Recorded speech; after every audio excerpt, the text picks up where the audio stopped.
Que a graça e a paz do Senhor Jesus seja com você, meu irmão, com você, minha irmã. Temos um assunto interessante para tratar nesta noite, e que seja o Espírito de Deus a falar através deste servo do Senhor, para que juntos cresçamos na graça e no conhecimento de Deus. Vamos então começar com uma oração. Pai querido, Pai de amor, mil graças te rendemos pela tua presença neste lugar, pela tua presença com todos estes amados e queridos irmãos que te ouvem, Senhor, neste instante. Que seja o teu Santo Espírito a esclarecer ao nosso espírito esta verdade tão importante para o teu reino, que vamos tratar neste instante. Em nome de Jesus, amém. Amém. Eu quero falar com você nesta noite, querido irmão, sobre este versículo 15 do livro de Gênesis. Gênesis capítulo 3, versículo 15. São palavras do Senhor Deus à serpente. Depois que ela enganou Eva, Deus disse esta palavra à serpente. Gênesis 3, 15. Porém, inimizade entre ti e a mulher, entre a tua descendência e o seu descendente. Este te ferirá a cabeça e tu lhe ferirás o calcanhar. Aqui a palavra descendência da serpente é descendência genética. Não é uma linguagem alegórica. Não é uma linguagem simbólica. Está falando da descendência da serpente. E diz, e o seu descendente, o descendente da mulher, também está falando do descendente da mulher. Gálatas, capítulo 3, versículo 16. Vamos dar uma olhadinha. Na carta aos Gálatas 3,16, aqui fala do descendente da mulher. Gálatas 3:16. Ora, as promessas foram feitas a Abraão e ao seu descendente. Não diz e aos descendentes, como se falando de muitos, porém como de um só, e ao teu descendente, que é Cristo. Então a promessa foi feita a Abraão e ao descendente de Abraão, Cristo. Essas promessas foram feitas a Abraão e ao seu descendente. É o que nos diz o apóstolo Paulo. Mas o que nos interessa esclarecer é a descendência da serpente. Que descendência seria essa? Um monte de cobrinhas? Não, não. Vamos ver quem são. Se você vem aqui para o livro de Gênesis, no capítulo 5 do livro de Gênesis, aqui você vai acompanhar a descendência de Adão. Gênesis, capítulo 5, Descendentes de Adão, é o título aqui na minha Bíblia. Este é o livro da genealogia de Adão. No dia em que Deus criou o homem, a semelhança de Deus o fez. Homem e mulher os criou, e os abençoou, e lhe chamou pelo nome de Adão. Chamou Adão, a Adão e a Eva. Adão é que depois chamou para sua mulher de Eva, mas Deus chamou de Adão para os dois. Homem e mulher os criou e os abençoou e lhes chamou pelo nome de Adão no dia em que foram criados. Viveu Adão 130 anos e gerou um filho à sua semelhança, conforme a sua imagem, e lhe chamou Sete. Olha lá. Onde está Caim? Onde está Abel? Depois que gerou a Sete, viveu Adão 800 anos e teve filhos e filhas. Os dias todos da vida de Adão foram 930 anos e morreu. Sete viveu 105 anos e gerou Enos. Depois que gerou a Enos, viveu Sete 807 anos e teve filhos e filhas. Todos os dias de Sete foram 912 anos e morreu. Enos viveu 90 anos e gerou a Cainã. E daí em diante fala da descendência de Adão. Ele não mencionou Caim, não mencionou Abel. Não mencionou Abel porque Abel foi assassinado por Caim e não gerou descendência. Então, ali em Abel parou a linhagem de Adão. Mas em Caim, a linhagem de Adão continuou. E por que Caim não é citado? Será que porque ele cometeu o assassinato do seu irmão? Não, a gente vê na Bíblia Sagrada, na genealogia do Senhor Jesus, há muitos daqueles ali que mataram muita gente, e alguns até de forma impiedosa, mas não foram excluídos. Porque Caim foi excluído. Onde está Caim?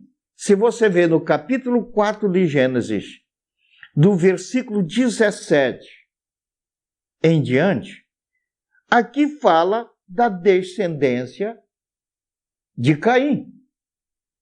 E coabitou Caim com sua mulher, ela concebeu e deu à luz a Enoque. Caim edificou uma cidade e lhe chamou Enoque o nome de seu filho. Este Enoque não é aquele que foi arrebatado pelo Senhor, que era da linhagem de Adão e não de Caim. Esse é outro Enoque. A Enoque nasceu Irade, Irade gerou a Meujael a Metusael, e Metusael a Lameque. Lameque tomou para si 2 esposas, o nome de uma era Ada, a outra se chamava Zilá. Ada deu à luz a Jabal, este foi o pai dos que habitam em tendas e possuem gado. O nome do seu irmão era Jubal, este foi o pai de todos os que tocam harpa e flauta. Zilá, por sua vez, deu à luz a Tubal-Caim, artífice de todo instrumento cortante de bronze e de ferro. A irmã de Tubal-Caim foi Naamá. Guarde esse nome, a palavra de Deus só fala de homens, e quando se refere a uma mulher é porque há algo importante a respeito dela.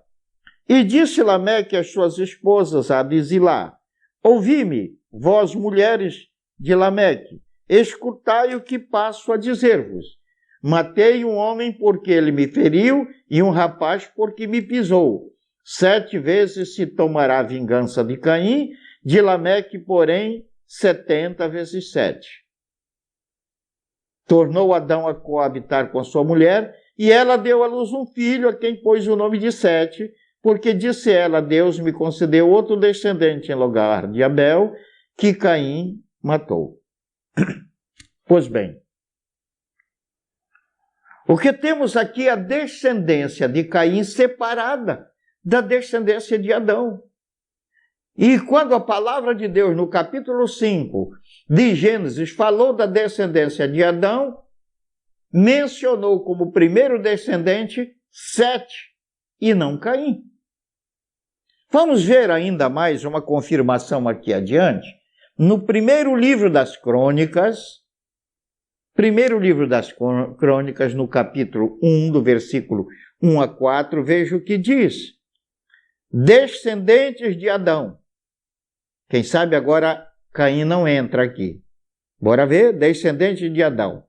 Adão, Sete, Enos, Cainã, Maalalel, Jared, Enoque, Metusalém, Lameque, Noé, Sem, Cã e Jafé. Onde é que entra aqui Caim? Caim não consta da linhagem de Adão. Não consta. Porque Caim não era filho de Adão. Era filho da serpente com Eva. Com Eva.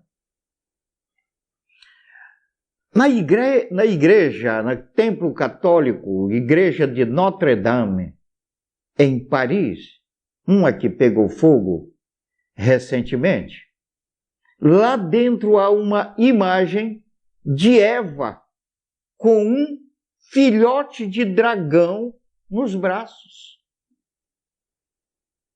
É uma alusão ali ao filho de Eva, Caim. Um reptiliano. E a descendência de Caim é descendência de ser humano misturado com réptil. São esses os seres reptilianos que a gente vê na internet, ouve na internet falarem muito sobre isso. Na verdade, eles ouviram cantar o galo e não sabe onde. E começam a inventar lendas e falar disso e mais aquilo. E, na verdade, os seres reptilianos é a descendência da serpente. E Caim foi o primeiro deles. Alguém pode até pensar, mas a Bíblia não diz que Caim foi filho de Adão? Vamos ver onde há uma menção que pode levar muitos a pensar nisso. Gênesis, capítulo 4. Olha o que diz aqui. Coabitou o homem com Eva, sua mulher, esta concebeu e deu à luz a Caim. Então Eva disse, adquiri um varão com auxílio do Senhor. Depois deu à luz a Abel, seu irmão. Abel foi pastor de ovelhas e Caim, lavrador. Não é Deus que diz que Caim é filho de Adão. Aqui não está mencionado isso. Aqui, Eva está dizendo que ela recebeu de Deus Caim e Abel. Apenas que ela estava enganada quanto à origem de Caim. Teria sido, então, o pecado de comer da árvore do conhecimento do bem e do mal, aquilo que muitos católicos falam, a mordida na maçã, que é um símbolo de sexo. Seria isso? De modo algum. De modo algum, o sexo foi criado por Deus, é uma coisa boa, foi feito para a procriação do gênero humano e feito também para prazer do homem e da mulher, apenas que é restringida a sua prática ao casal que se juntou matrimonialmente e não fora do casamento. Então, o que foi que sucedeu? É que depois que Eva comeu da árvore, do fruto da árvore do conhecimento do bem e do mal, o espírito do maligno entrou nela. E depois que tal sucedeu, Eva se entregou ao maligno. E isto, então, fez com que, daquele relacionamento, fosse gerado Caim. Caim foi gerado desse relacionamento.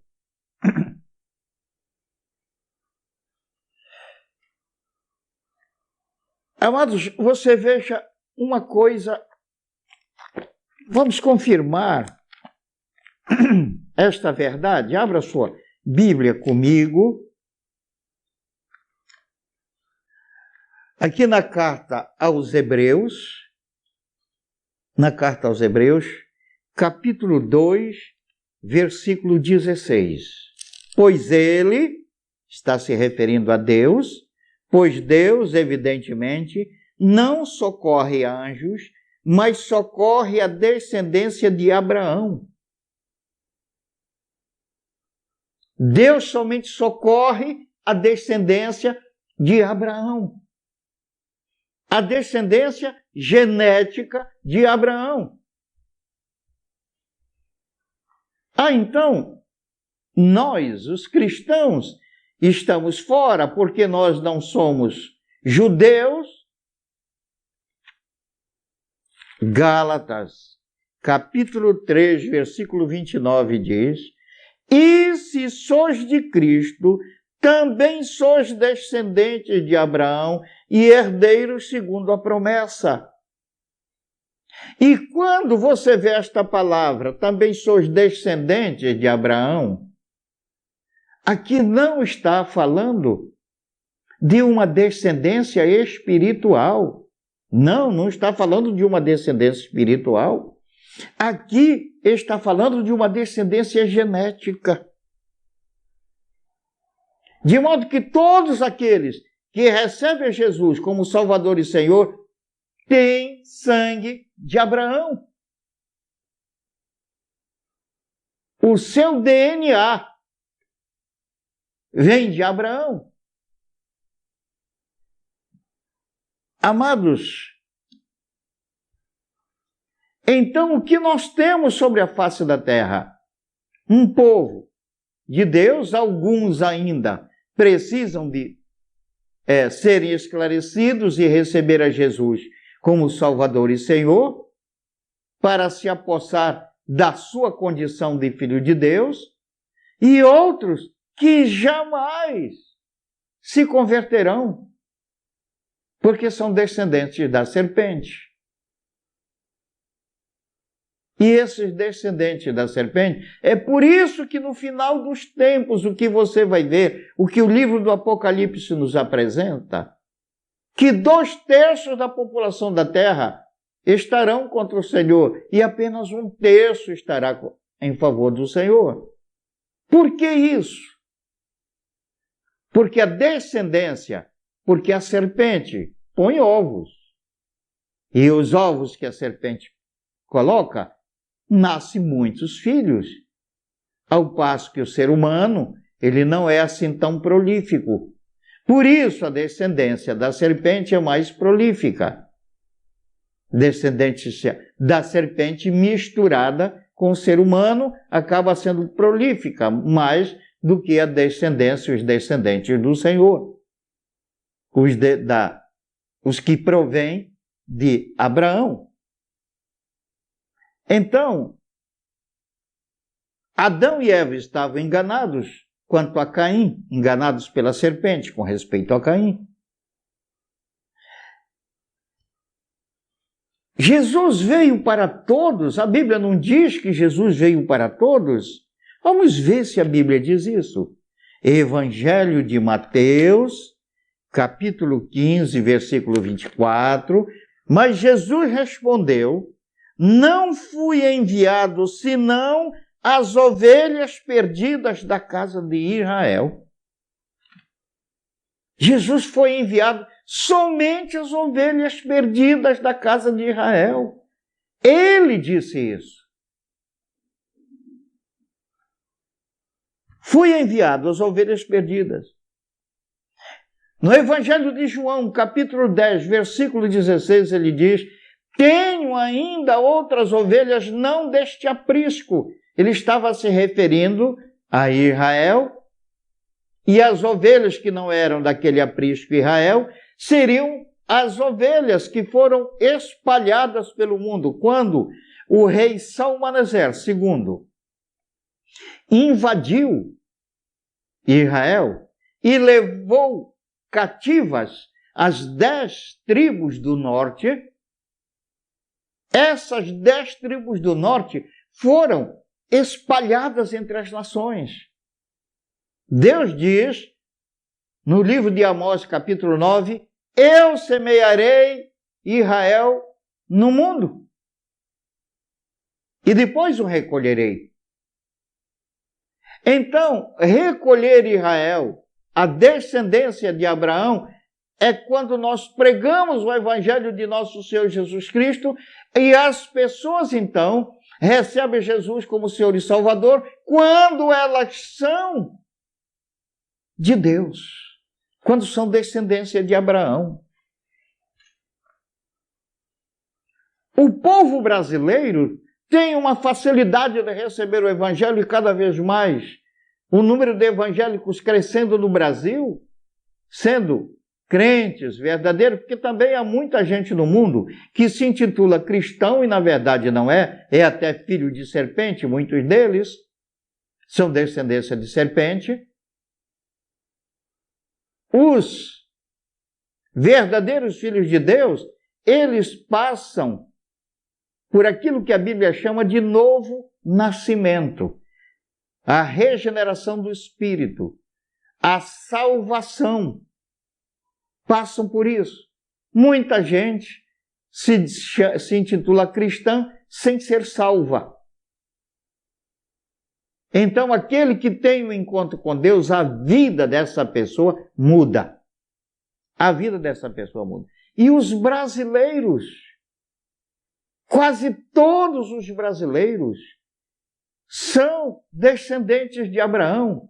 Quando o Brasil começou, foi colonizado por Portugal, para cá vieram os degredados.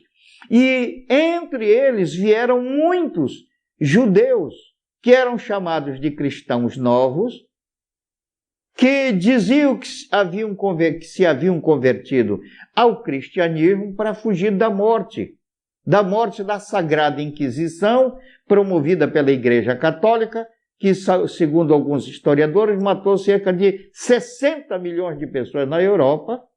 Acho esse número um pouco exagerado. Mas então fugiram, vieram para o Brasil como degredados, e aqui no Brasil adotaram outros nomes. Adotaram sobrenomes de árvore, por exemplo. Nogueira, Pereira, Oliveira, Carvalho, Parreira e etc. Adotaram nomes de pedras, rocha e coisas assim, e outros tipos de nomes de cidades, como Mendes, Lopes e etc. Então,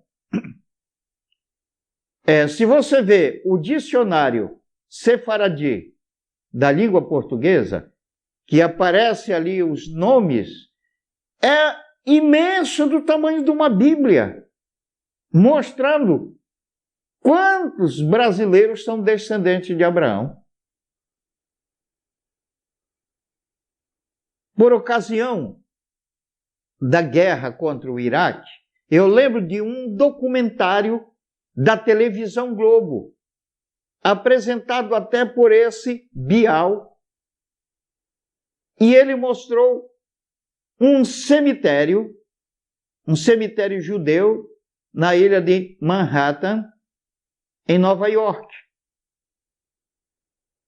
Os holandeses estiveram no Brasil de 1624 a 1650, ali no Recife. E ali onde eles estavam, eles deram liberdade religiosa para o povo, coisa que os portugueses não faziam. Então os judeus foram para ali e ali edificaram a primeira sinagoga hebraica no Brasil. E muitos judeus começaram a fugir para Recife. Recife se tornou a maior cidade da América Latina naquela época. Foi a primeira cidade a receber calçamento, vieram artistas da Europa para Recife, e Recife se tornou uma grande cidade, e os judeus estavam ali. Quando os portugueses retomaram Recife, eles destruíram a sinagoga hebraica e perseguiram os judeus. Judeus fugiram para os Estados Unidos e fundaram a cidade de Nova York. A cidade de Nova York foi fundada por judeus que fugiram do Brasil. Essa Nova York deveria estar aqui no Brasil, mas os judeus foram expulsos. E ali naquele cemitério em Manhattan aparecem os judeus que foram ali enterrados. E você vai ver o nome deles ali na sepultura. Você vai ver o nome deles, o sobrenome deles: Lopes, Almeida, Mendes, Carvalho, Nogueira, Pereira, etc, etc, etc. Nomes que eles haviam adotado aqui no Brasil. Então Deus, por isso o povo brasileiro está sendo salvo em grande número, em grande quantidade. Em grande número. Alguém pode pensar, mas Deus não quer salvar todos os homens. Deus deseja que todos os homens sejam salvos e cheguem ao pleno conhecimento da verdade. Deus quer. Só que Ele só salva a descendência de Abraão. A descendência de Abraão. E não aquela descendência do maligno. Até quando esses descendências de homens que se misturaram com reptilianos, quando porventura, e isto acontece muito raramente, mas quando porventura se misturam com o sangue de Abraão, a misericórdia de Deus os alcança por causa do sangue de Abraão sobre eles.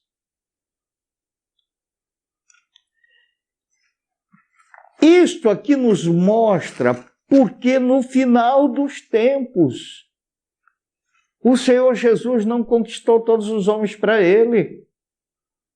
Porque é impossível Jesus ser vencido pelo maligno. Ora, se na volta dele a maioria está com o maligno e a minoria com ele, é porque o maligno venceu. E na verdade não foi vitória do maligno. O Senhor Jesus vai recuperar todos os dele para ele. E você pode ver isso em Romanos, capítulo 11. Veja a carta a Romanos, capítulo 11, do versículo 25 em diante. Observe. Porque não quero, irmãos, que ignoreis este mistério, para que não sejais presumidos em vós mesmos, que veio endurecimento em parte a Israel, até que haja entrado a plenitude dos gentios. A plenitude dos gentios, a totalidade dos gentios. Mas que totalidade? Se 2% não, se 2/3 não estarão com o Senhor Jesus, ele está falando da totalidade dos gentios que são descendentes de Abraão. Até que haja entrado a plenitude dos gentios, e assim todo Israel será salvo, como está escrito: virá de Sião o libertador, e ele apartará de Jacó as impiedades. Esta é a minha aliança com eles, quando eu tirar os seus pecados. Então, o que o apóstolo Paulo está dizendo aqui é que depois que toda a plenitude dos gentios que são descendentes de Abraão forem salvos, quando isto suceder, então o Senhor também salvará todo o Israel. Eles verão que o Senhor Jesus Cristo é o Messias prometido e o receberão, e então serão todos os judeus salvos que estiverem vivos por esta ocasião. De modo que é assim que funciona, queridos. Vejam o sistema começado por Caim. Vamos ver aqui o sistema começado por Caim, porque há algumas coisas importantes que precisamos entender para compreender o que ocorre neste momento no mundo. Gênesis capítulo 4, versículos 17 a 26, que fala aqui dos descendentes de Caim. Então, você observa que neste sistema aqui começado por Caim e que continua até os dias de hoje, é o sistema que nós chamamos de mundo. Mundo é um sistema inimigo de Deus e inimigo do sistema de Deus. Tiago, capítulo 4, versículo 4, nos diz, Tiago, capítulo 4, no versículo 4, diz, o irmão do Senhor Jesus, ele diz, infiéis, não compreendeis que a amizade do mundo é inimiga de Deus? Aquele, pois, que quiser ser amigo do mundo, que é o sistema deste mundo, constitui-se inimigo de Deus. Inimigo de Deus. O sistema do mundo, esse sistema, é um sistema organizado pela descendência da serpente, sob inspiração e governo da serpente, de Satanás. E ele é constituído pela política, pela educação, literatura, ciência, arte, lei, comércio, música, prazeres, cultura, modo de vida.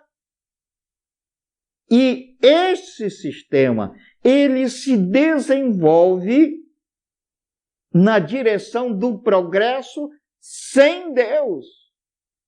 Quando se fala em Deus na ciência, se entra Deus, não é ciência. No progresso sem Deus, e que vai culminar no império do anticristo. O mundo, o sistema do mundo, é todo este círculo de bens, talentos, riquezas, vantagens e prazeres mundanos, que, embora sejam vazios e sejam transitórios, eles excitam nossos desejos e nos afastam de Deus. E, sendo assim, eles são obstáculos à causa de Cristo. Na primeira carta de João, no capítulo 2, no versículo 15, veja o que diz. Não ameis o mundo, e nem as coisas que há no mundo. Se alguém amar o mundo, o amor do Pai não está nele. Então, o mundo é um sistema de valores alienados de Deus, que orienta os pensamentos dos homens em oposição a Deus. E quem vai nessa? A descendência do maligno. Infelizmente, muitos crentes que são realmente justos têm sido enganados por isso e têm ido atrás desses sistemas enganosos do mundo, como o comunismo, etc. As principais ofertas do mundo para nos seduzir são dinheiro, prazer, sucesso e posição social. Desse modo, o desejo de riquezas para ostentação, o desejo de grandeza e de gratificação da carne são desejos da carne, da natureza pecaminosa do homem, atraída pelo mundo. E estas coisas nos conduzem à destruição porque nos afastam de Deus. Eu não estou dizendo que riquezas, que dinheiro, prazer, sucesso, posição social não tem nenhum valor. Não é isso. Não é isso. O que eu estou dizendo é que quando nós colocamos isso como valores que temos que persegui-los, e que muitas vezes passamos a viver em função disso, e isso é mundo, e estamos correndo atrás do mundo. E esse governo do mundo, ele está se desenvolvendo no sentido de estabelecer o governo do anticristo. Do anticristo. Agora mesmo, nesta crise mundial, através desse vírus Xing Ling, nós estamos verificando o que estão querendo implantar. Agora mesmo estão pensando, não, já se chegou à conclusão que toda essa maneira de deixar as pessoas dentro da casa, disse a OMS, falou isso. Isso é prejudicial, e isso está fazendo com que as pessoas que ficam presas nas casas, aí é que elas vão se contaminar muito mais. Então, qual seria a solução? Deixa as pessoas à vontade, apenas apanhe o grupo de risco e coloca separado por conta do Estado em lugares que o Estado vai cuidar. E será que o Estado realmente vai cuidar? Ou é uma forma para que aqueles que querem estabelecer o governo do anticristo se aproveite disso e mate aqueles que se apresentam como inimigos deles, que são justamente líderes descendentes de Abraão? Mas, irmão, não temam, porque Deus nunca perdeu o controle do mundo. O controle do mundo permanece na mão de Deus. Ele deixa os filhos do maligno praticarem os seus planos malignos, mas no final, todos eles serão destruídos, e o maligno sabe que o seu final se aproxima. O mundo de Caim, o mundo da serpente, ele foi destruído no dilúvio. E alguns podem estar se perguntando como é então que agora temos descendência da serpente, se foi destruído no dilúvio. Bom, ficaram Noé, sua mulher, seus filhos e nora, no total de 8 pessoas. E a descendência da serpente? A palavra dilúvio, em parênteses, significa diluir, significa dissolver. Foi algo que veio para destruir aquela civilização antiga que tinha sido totalmente contaminada pelos descendentes da serpente. Os Nefilim, eles proliferaram sobre a terra. Vejo aqui no capítulo 6, de Gênesis, vamos ver aqui descendência da serpente, aqui no capítulo 6 de Gênesis, dos versículos 1 em diante.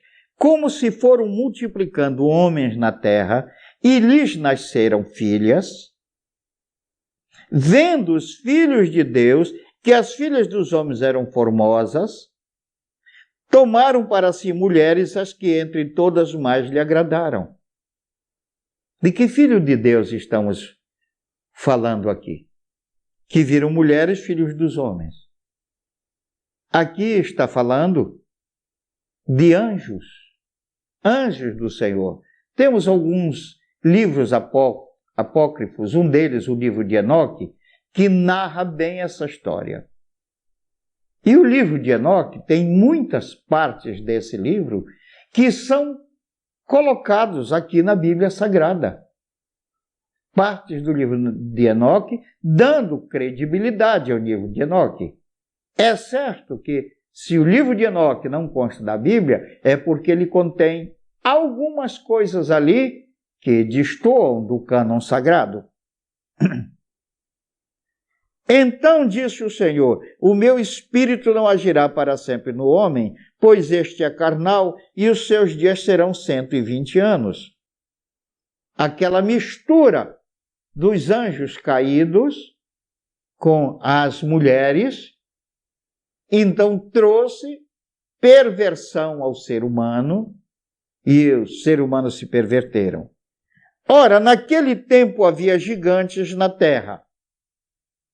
Esses gigantes aqui mencionados não são os gigantes filhos dos anjos caídos com as mulheres. Não, é que até a ciência, a parte verdadeira da ciência hoje, diz que se a temperatura da Terra era como diz aqui o livro de Gênesis, se realmente era assim, antes do dilúvio era assim, então havia realmente condições para que os seres humanos tivessem elevada estatura. Escritos antigos dos judeus dizem que Adão tinha 6 metros de altura. E assim os primeiros homens eram mais altos, assim como viviam muito mais tempo de vida do que depois do dilúvio.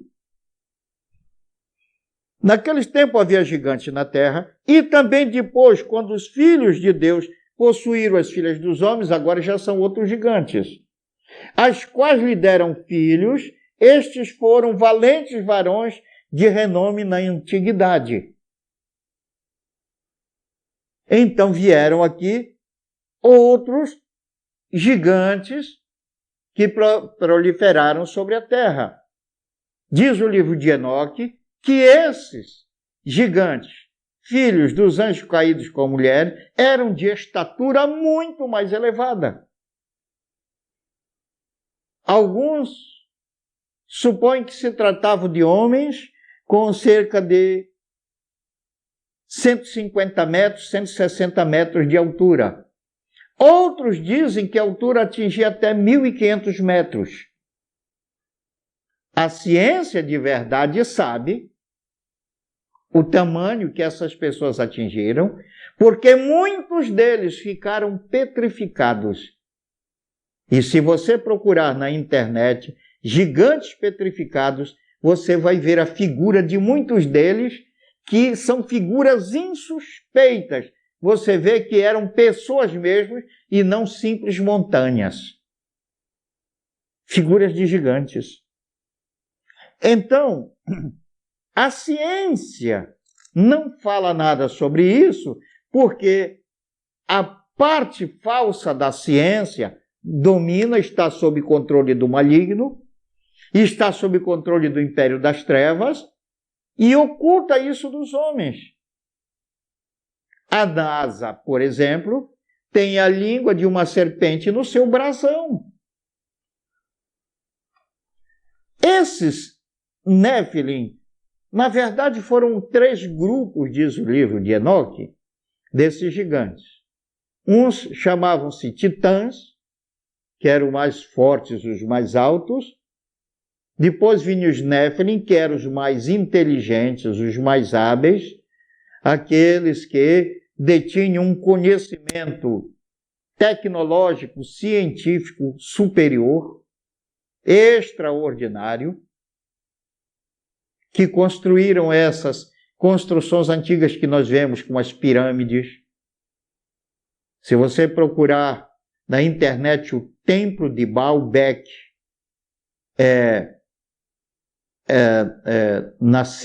no Líbano, ali você vai ver que sobre uma base do Templo de Baalbek foi construído um templo romano, mas a base tem pedras imensas. Uma das pedras pesa 1.200.000 quilos. Não há instrumento tecnológico hoje na Terra para carregar uma pedra daquela. Não há. Mas eles, naquela época, tinham essa tecnologia.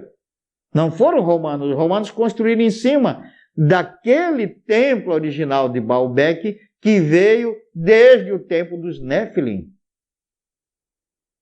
Há ruínas de muralhas na Rússia, com pedras colocadas na muralha, pedras de 3 milhões de quilos, 3.000 toneladas, impossível de serem carregadas e colocadas ali por qualquer instrumento existente hoje na Terra. Quem fez isto? Esses gigantes com seus instrumentos tecnológicos de alta precisão. Por exemplo, as pirâmides está se descobrindo hoje que não eram sepulturas, não eram sepulcros como se pensava, e nunca foi encontrado uma múmia dentro de pirâmide. Por exemplo, os reis do Egito eram sepultados no chamado Vale dos Reis. O que se está descobrindo é que as pirâmides eram torres de energia, de distribuição de energia. Que eles tinham naquele passado essa tecnologia que hoje nós não temos.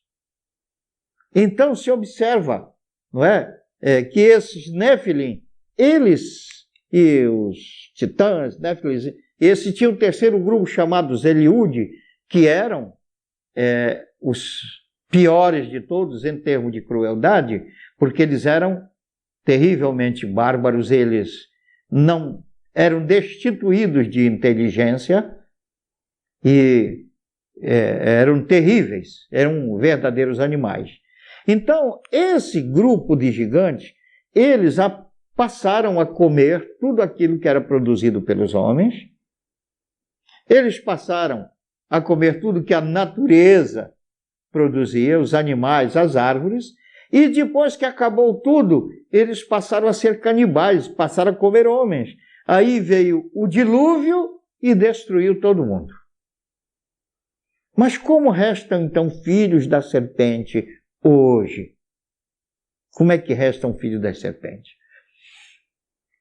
Escritos judaicos antigos e livros apócrifos mencionam, falam de que Noé teve duas mulheres e ambas se chamavam Naamá.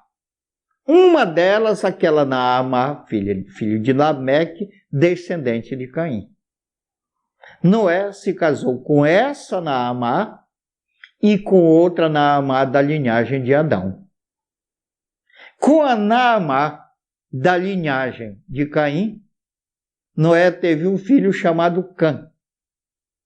E com a outra Naamá teve dois filhos, Sem e Jafé. Quando Noé entrou na arca, a Naamá, descendente de Adão, já havia falecido. Ela já tinha falecido. A Naamá que entrou com ele na arca foi a descendente de Caim. E essa semente ali, ela foi ativada quando, segundo esses escritos antigos, quando um neto de Noé, filho de Cã, Canaã, coabitou com a sua mãe, se deitou com a sua mãe. Esse procedimento maligno vinha da serpente. Vinha da serpente.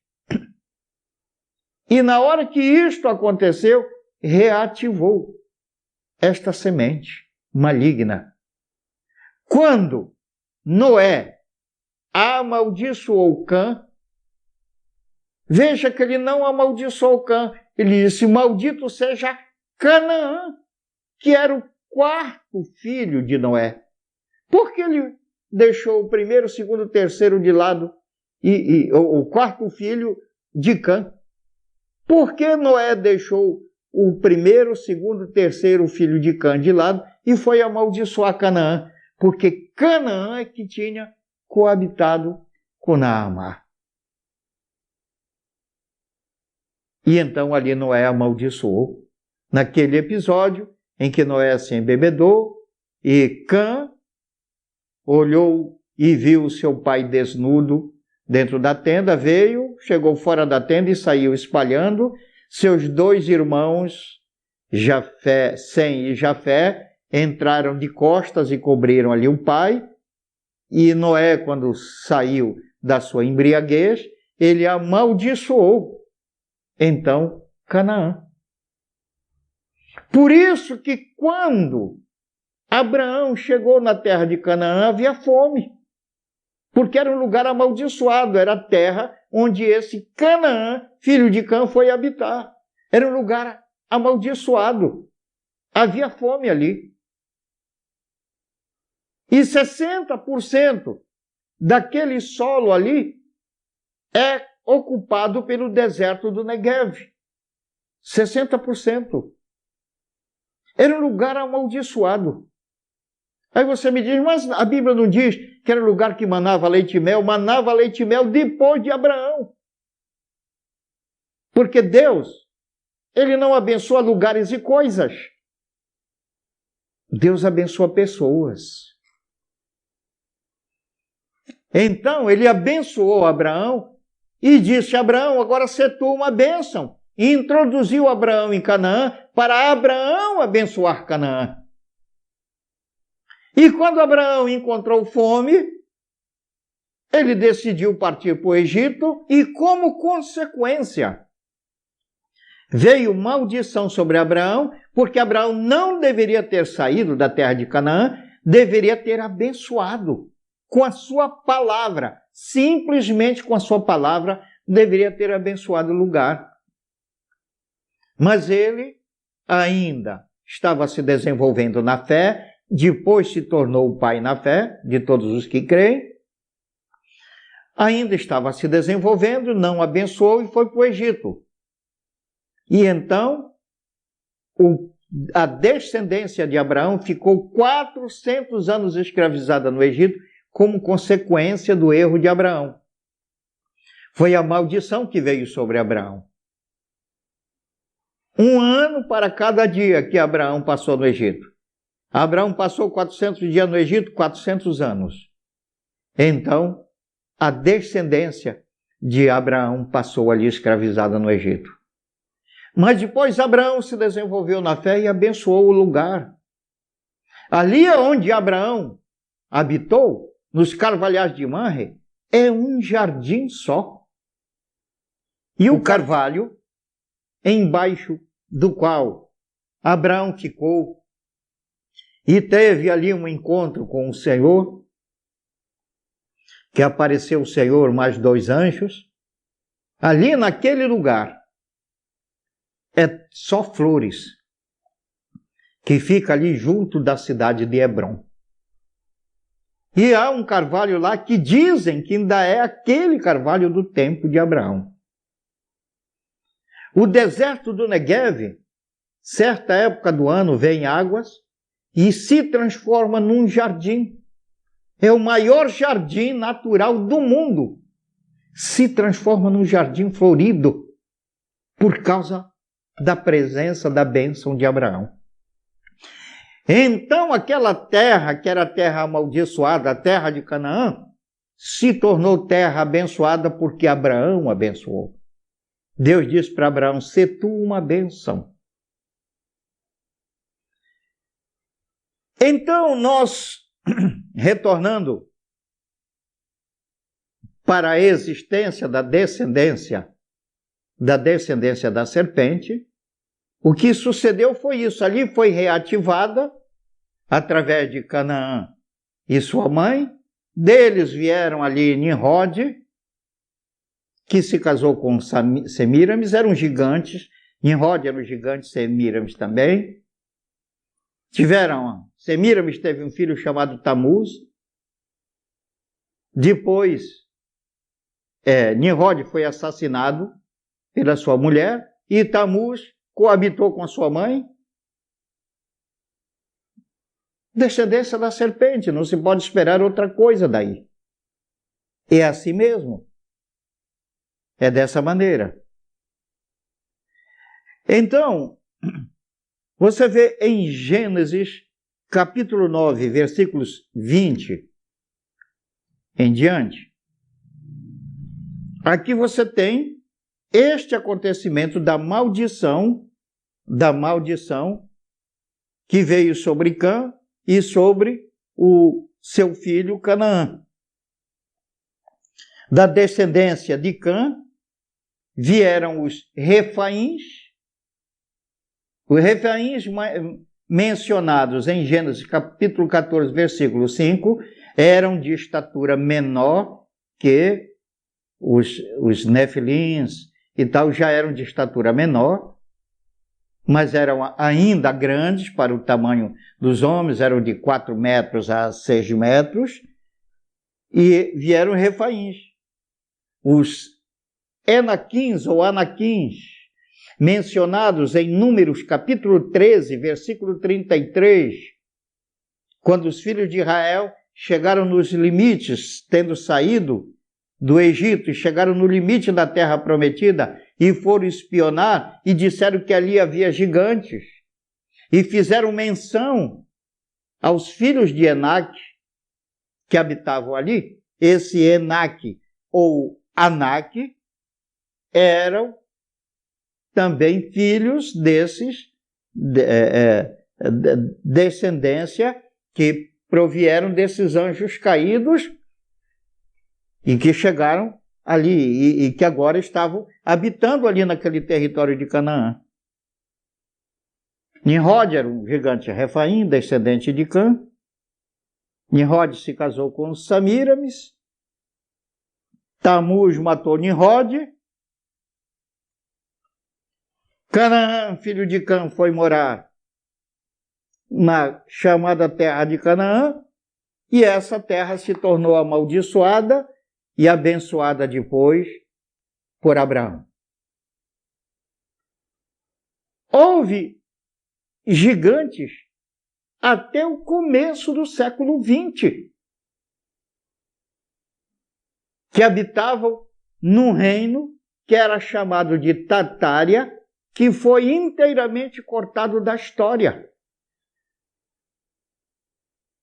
Você pode procurar em qualquer livro de história sobre a Tartária, você não vai encontrar.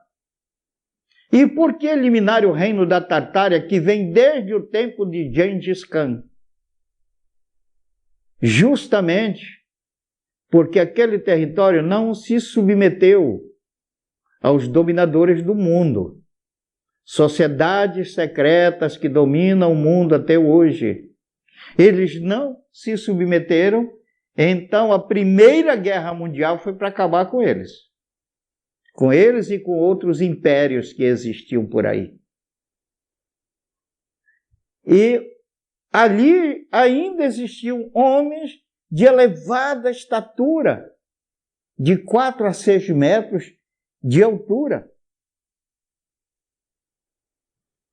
A Terceira Guerra Mundial que virá é para destruir os filhos de Deus, a descendência de Abraão, e então estabelecer o anticristo sobre a terra. E isto que nós estamos vivendo hoje, esta pandemia, isto é apenas o começo das dores. Se você ver lá no Evangelho de Lucas, que trata deste assunto, lá fala, entre as dores, fala em pandemias, no plural. O mundo já passou por graves e sérias pandemias. No início do século passado, houve a gripe espanhola, que matou milhões de pessoas, e que de espanhola não tinha nada, ela nasceu nos Estados Unidos, mas como foram os espanhóis que mais deram publicidade a isso, acabou ganhando o nome de gripe espanhola, matou milhões de pessoas. Na Idade Média, houve ali a peste negra e outras pestes terríveis, mas esta pandemia agora poderá vir logo a seguir outras, porque a Bíblia fala em pandemias que ocorrerão no tempo do fim. Poderão vir outras piores, mas não temam, nós somos guardados pelo poder de Deus. Mas precisamos estar hoje vivendo nossa vida não contaminados com o mundo. E como é que nós fazemos isso? Não compartilhando da forma de pensar, da forma de falar e da forma de viver do mundo. Olha a política. Veja um político do mundo como procede. E veja como procede um político cristão. E ai de quem se levanta como político cristão. Os políticos do mundo se voltam todos para destruí-lo.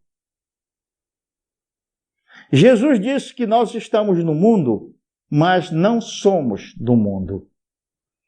E o Senhor ainda orou ao Pai pedindo que o Pai não nos tirasse do mundo, mas que apenas nos livrasse do mal.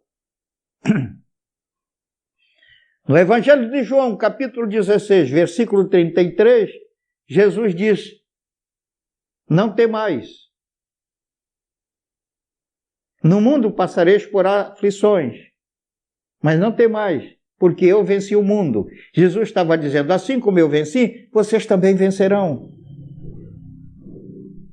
Em 1 João, no capítulo 5, no versículo 4, diz: esta é a vitória que vence o mundo, a nossa fé.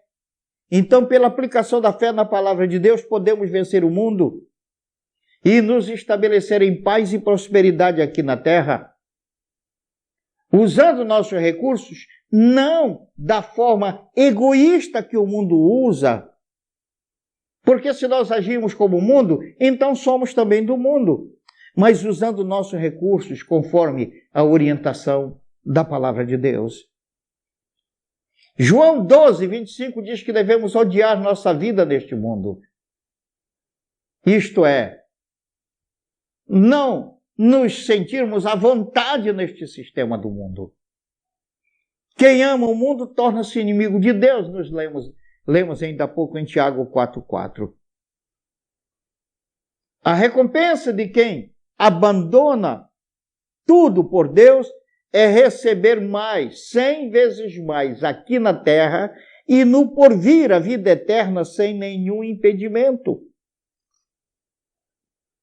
Irmão, a Bíblia nos mostra em vários textos, Filipenses 4, 6 e 7, Lucas 21, 34 a 35, não dá para lermos tudo isso, nos mostra que toda preocupação suscitada pelas preocupações do mundo é pecado. Não fique aí preocupado com o que comer, com o que beber, com o que vestir. E agora, o que vai ser da minha vida? Descanse com fé no Senhor, que Ele sabe cuidar dos seus. Ele é o nosso provedor. A graça de Deus é suficiente para enfrentarmos todos os desafios do mundo. Diz a segunda carta aos Coríntios, capítulo 12, versículo 9. Então, o que é que nós vamos fazer agora? Vamos remir o tempo, porque os dias são maus. Vamos usar nosso tempo para salvar a descendência de Abraão. Porque depois disso o Senhor voltará. Vamos cuidar de ganhar vidas, de fazer discípulos para Jesus, custear a obra de Deus, porque desse custeio depende nossa tranquilidade financeira. Irmãos, vamos entender um pouco também deste grupo que está hoje no comando da Terra, essa pirâmide de poder. Nessa pirâmide de poder, 90% são trabalhadores. Eu concordo com esses dados que foi apresentado por Débora Barbosa. Ela diz que 90%, a base da pirâmide de poder do mundo é composta pelos trabalhadores. Os 10% restantes estão colocados assim. Depois da base vem as grandes corporações. Essas grandes corporações influenciam os governos. Acima das grandes corporações vêm os governos. Acima dos governos vêm os bancos. Você pode ver que os bancos centrais das nações, eles são independentes. No Brasil não era, mas agora está se tornando independente. Mas eles são ligados entre si no mundo e submetidos às determinações de certas sociedades secretas. Acima dos bancos vêm as organizações de inteligência. A CIA, a KGB, o MI6, MI5, o Mossad, no Brasil, a BIM. Essas são organizações oficiais. Os governos nada fazem sem as informações do seu sistema de inteligência. Eles agem, esses sistemas agem secretamente, por meio de infiltrações, propagandas, etc., etc. Estão por trás de tudo. Nos últimos 200 anos estão por trás de tudo. E acima disso, agora vem as sociedades secretas. Maçons, Rosacruzes, etc. Você pode ver que eles usam símbolos esotéricos e ocultistas. Eles não vêm de agora, eles se reorganizaram. A maçonaria, por exemplo, se organizou em 1717, mas eles não vêm de agora. Eles vêm desde a Suméria e concentram conhecimentos ocultos dos Néfilins e dos anjos caídos. E o propósito é a dominação do mundo. Não começaram hoje. As religiões que há no mundo são infiltradas. E o topo? O topo da pirâmide são pessoas dominadas pelo maligno, com riquezas e poder, e que estão no comando dessas sociedades secretas. Rothschild, Rockefeller, Soros, Obama. Alguns apresentam características reptilianas, mas todas estão embaixo do controle do maligno, do controle de Satanás. Então, por isso que a Bíblia diz: o mundo jaz no maligno.